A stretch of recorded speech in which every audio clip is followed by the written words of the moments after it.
Dakuin natin yung tema tungkol po kay Chis Escudero. Alam niyo po, si Chis, no? Parang gusto nang makipag-ugnayan sa ICC. Parang gusto ng kumbaga lahat isubo na sa ICC, mga bossing. Kayo, eto, i-komento nyo dyan sa comment section, babasahin natin mamaya kung ano sa palagay nyo dito sa sinabi ni Chis. Sir Odi Lenon, nagpayaman siya ng cabinet member pa siya. Past admin, karma is high-tech na. Sabi ni Chis, mga bossing, isinapubliko na namin yan. No? Yung hearing po sa Senado. Kung may manghihingi man o kung may manghihingi, ICC man o kung sino man, no? Na i-certify yung transcript, wala akong nakikitang dahilan para hindi yan i-certify ng Blue Ribbon Committee. No, yan po mga bossing. So ibig sabihin, no, kung sakali, no, nalalapit ang International Criminal Court sa Senado kay Senate President Chis Escudero patungkol po na bigyan mo nga kami ng certification na itong mga hearing sa Senado is 100%. Bibigyan po ni Chis Escudero na ating Senate President. Isinapubliko na nga di ba? Ano pa i-deny nila doon? Tayo pong mga manonood, alam na natin kung ano yung mga sinabi ng dating Pangulo. Nabigkas na at nasabi na din ho dyan, mga kababayan ng dating Pangulo, yung binubuyo nila, yung mga suspect, susuko pero bubuyuin pa na manlaban para sila mismo ang bumawi doon sa buhay ng suspect nila. Ulitin isinapubliko na namin yan.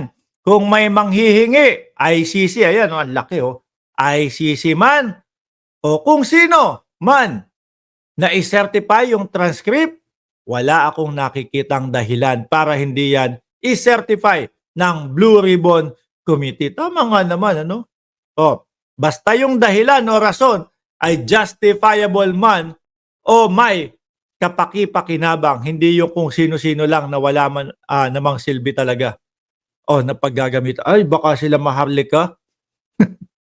Baka sila maharlika yung mga sinasabi nito, di ba? Kasi hihingi yung mga yan. Patingin niya po nung transcript ganito, tapos babasahin, tapos ibablog pagkakakitaan, yari na.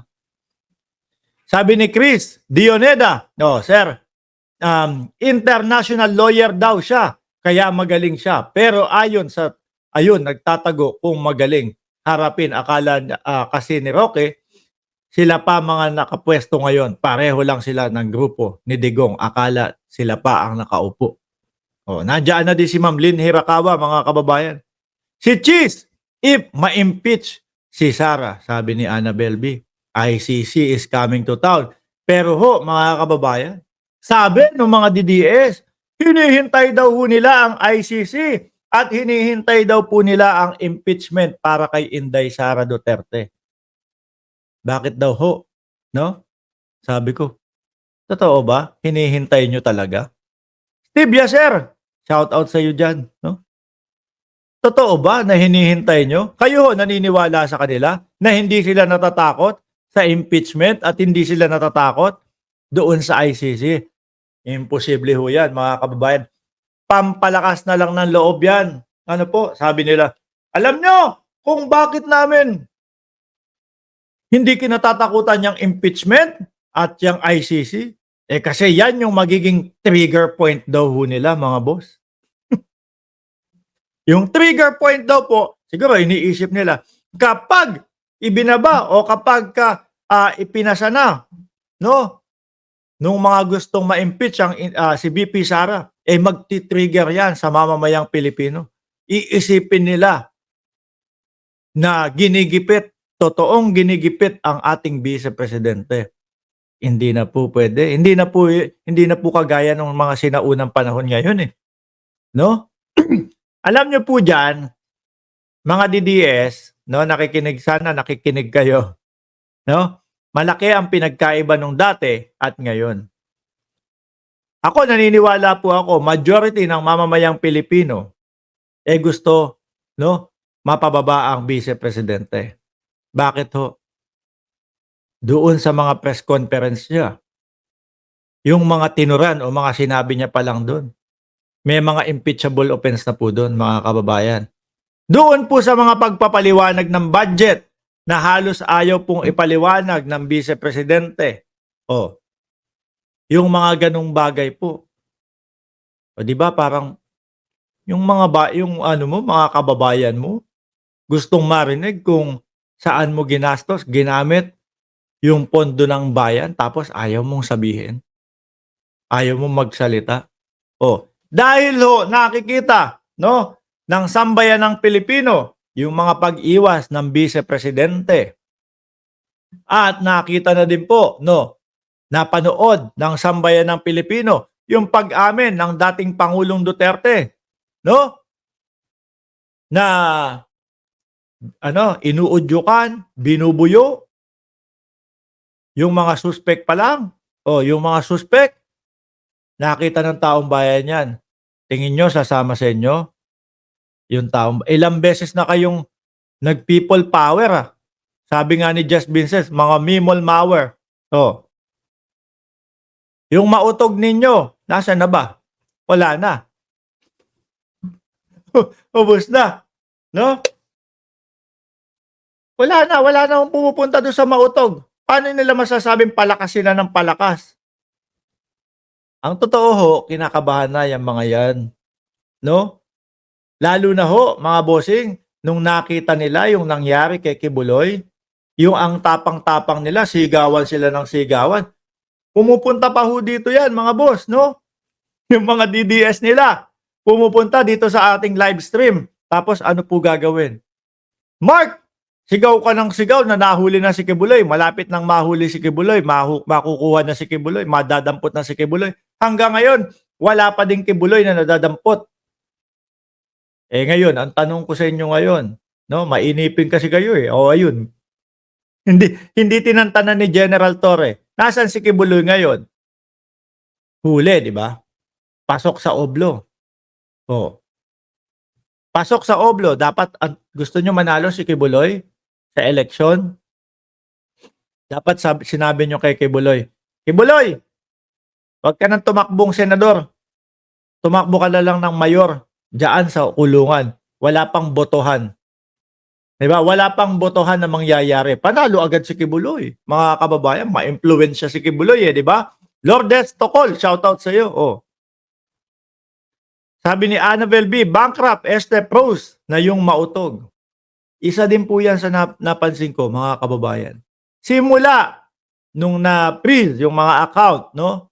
Simula nung nahuli si Kibuloy, wala nang mautog. Yung sinasabi nila na EDSA. Yung EDSA nila, nasa na ho?